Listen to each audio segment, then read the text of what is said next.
Hi friends, welcome to కొత్తగా చందమామ కథలు.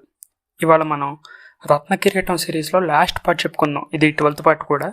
ఇంతకు ముందు పార్ట్లో చిత్రభాను విజయభూపతి కలిసి మంజుల ద్వీపం బయలుదేరడం, అక్కడ రాజగురువును ఓడించి ప్రమోదుడు తన రాజ్యాన్ని తిరిగి సొంతం చేసుకోవడం వరకు విన్నాం కదా. ఆ తర్వాత చిత్రభాను విజయభూపతి కలిసి అష్ట కష్టాలు పడి చివరకు మంజుల ద్వీపం చేరుకున్నారు. వసుపాలుడు వారిద్దరిని ఎంతగానో ఆదరించి గౌరవించాడు. మీకోసమే ఎదురు చూస్తున్నా అన్నాడు. ఈనాటికి మళ్లీ రత్నకిరీటం బహ్లాన రాజ్యం చేరుకోనుందంటే నాకు అపరిమితమైన సంతోషంగా ఉందన్నాడు. అందరూ అరణ్యం చేరుకున్నారు. చెట్టుకు చుట్టుకొని ఉన్న భూతసర్పాన్ని గురించి వసుపాలుడు చిత్రభానుని హెచ్చరించాడు. కిరీటం తేవాలనే ఆత్రంతో చిత్రభానుడు సాహసించి చెట్టు వద్దకు వెళ్ళాడు. భయంతో ఆశ్చర్యంతో అందరూ చూస్తున్నారు. చొర్రున ఖడ్గం దూశాడు చిత్రభానుడు. సర్పాన్ని ఒక్క వేటు వేయబోయాడు. చిత్రమేమిటో గాని ఖడ్గం తగలడంతోనే ఆ భయంకర సర్పం ఒక చక్కటి గంధర్వుడిగా మారిపోయింది. అప్పుడు ఆ గంధర్వుడు చెట్టుపైనున్న రత్నకిరీటం తెచ్చి చిత్రభానుడి చేతుల్లో పెట్టాడు. నాయనా, నాకు శాపవిముక్తి కలిగించావు. ఇన్నాళ్లుగా ఇందుకోసమే నేను అందరికీ కలలో కనబడి నా ఆత్మకు శాంతి కలిగించమన్నాను. ఈ పని ఎవరూ నెరవేర్చలేకపోయారు. ఎప్పటికైనా నీవే ఈ పనికి తగినవాడివనే నమ్మకంతో ఉంటూ వచ్చాను నేను. యుద్ధంలో ప్రాణం పోయినా ఈ భూత సర్పంగా ఆకారం దాల్చాను. వంశమర్యాదను నిలబెట్టి ఆత్మకు శాంతి కలిగించిన నీకు కిరీటం అప్పగించేశాను. ఇక నాకేమీ చింతలేదు అని చెప్పి ఆ గంధర్వ రూపంలో ఉన్న మహీపాలుడు అదృశ్యమయ్యాడు. ఇదంతా చూస్తున్న వసుపాలునికి అపరిమితమైన ఆశ్చర్యం కలిగింది. అంతేకాదు, కిరీటాన్ని ఎలాగైనా కాజేయాలనే తహతహ ఎక్కువైంది. తన ఉద్దేశాన్ని భార్యతో చెప్పాడు. అతని మాటలు అతని కూతురు జయంతి కూడా విన్నది. ఎలా అయినా వాళ్ళిద్దరినీ కాపాడడానికి నిశ్చయించి ఆమె తన చెలికత్తె సహాయంతో సగం రాత్రి వేళప్పుడు 3 గుర్రాల్ని కోటవాకిట్లో సిద్ధం చేయించింది.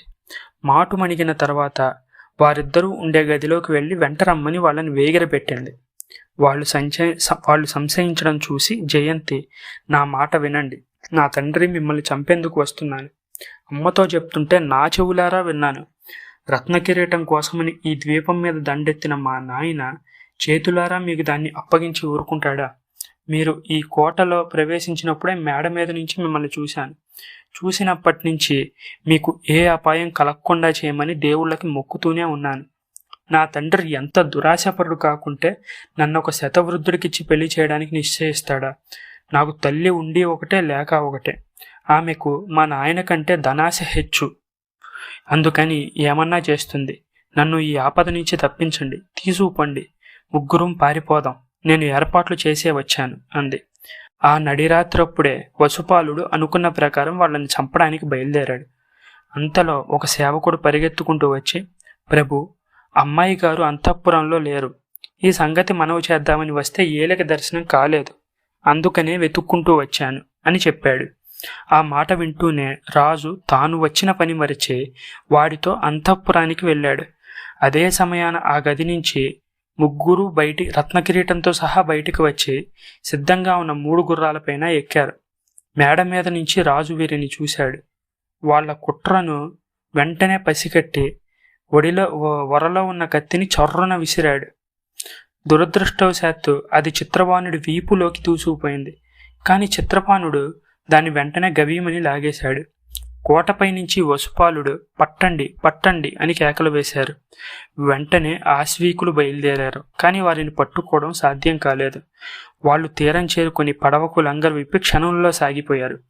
తరుముకు వచ్చిన ఆశ్వీకులు చేసేది లేక వాళ్ళు వెళ్తుంటే నించొని ఓడవైపు చూస్తూనే ఉన్నారు. ఓడలో ఎక్కగానే జయంతి విజయభూపతి కలిసి చిత్రభానుడికి సమస్తమైన ఉపచారాలు చేశారు.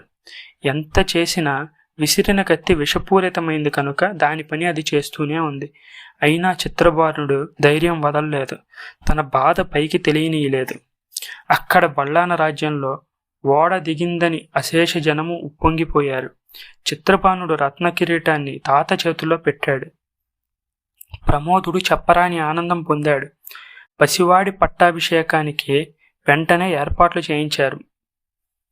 అయితే అంతలోనే పసివాడికి ముంచుకు వచ్చింది. వెంటనే రాజు మిత్రానందుడి వద్దకు మనిషిని పంపాడు. కానీ యజ్ఞయాగాదులు ముగించుకొని అతను ఎప్పుడో వెళ్ళిపోయాడు. చిత్రబాణుడి పట్టాభిషేక ముహూర్తం సమీపించింది. కానీ పసివాడు మంచం మీద పడుకొని ఉన్నాడు. చుట్టూ అందరూ చేరారు. చిత్రబాణుడు అందరినీ కడసారి చూశాడు. జయంతి చేతిని విజయభూపతి చేతిని కలిపి జలజల బాష్పాలు రాలుస్తూ కన్నుమూశాడు. అతను అస్తమించడంతో భల్లాన రాజ్యమే దుఃఖసాగరంలో మునిగిపోయింది. వృద్ధరాజు ప్రమోదుడికి హృదయంలో చిచ్చు పెట్టినట్టయింది. ఆయన కన్నుల నుంచి వలవల రాలే బాష్పదారులకు తెరిపి లేకుండా పోయింది. మరుక్షణంలోనే కన్నులు చింతనిప్పుల్లాగా ఎర్రబడ్డాయి. ఎక్కడ లేని కోపం రత్నకిరీటం మీద వచ్చిపడింది. గబా గబా రత్నకిరీటం ఉండే గదిలోకి వెళ్ళి దాన్ని తీసి బలం కొద్దీ నేలకేసి కొట్టాడు. దెబ్బతో కిరీటం ముక్కలైపోయింది. కాంతులు విరజిమ్మే రత్నాలన్నీ రవ్వలయ్యి మినుగురు పురుగులలాగా మెరుస్తూ చెదిరిపోసాగాయి. నా వంశాన్ని నిర్మూలం చేసిన ఈ రత్నకిరీటం ఉంటేనేమి లేకపోతేనేమి. అయ్యో, నా చిన్నారి చిత్రబాణుడు సింహాసనం మీద కూర్చుంటే ఈ కిరీటం ధరించి ఉండగా చూసే భాగ్యం లేకపోయింది కదా. వాడి పట్టాభిషేకం కలలానే మిగిలిపోయిందే. నా ఆశలన్నీ అడుగంటిపోయాయే.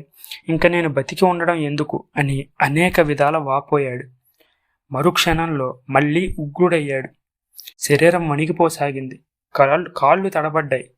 ఆవేశం పట్టలేక బట్టలు చించుకున్నాడు. జుట్టు పీక్కున్నాడు. పిచ్చివాడిలాగా అటు ఇటు అడుగులు వేస్తూ, ఏడి నన్ను నా కుటుంబాన్ని నాశనం చేసిన ఆ రాజగురువు ఏడి అని ఉరుములు ఉరిమాడు. రాజు కాళ్ళు రత్నాల రవ్వల మీద పడగా జర్రును జారిపోయాడు. కానీ మళ్ళీ లేవలేదు. ఇంతటితో రత్నకిరీటం సిరీస్ అయిపోయింది. ఈ సిరీస్ మీకు నచ్చినట్లయితే దీన్ని లైక్ చేయండి, మీ ఫ్రెండ్స్ అందరికీ షేర్ చేయండి. అలాగే మన ఛానల్ని సబ్స్క్రైబ్ చేసుకోవడం మాత్రం అస్సలు మర్చిపోకండి. ఈ కంప్లీట్ ప్లేలిస్ట్ లింక్ నేను డిస్క్రిప్షన్లో ఇచ్చాను.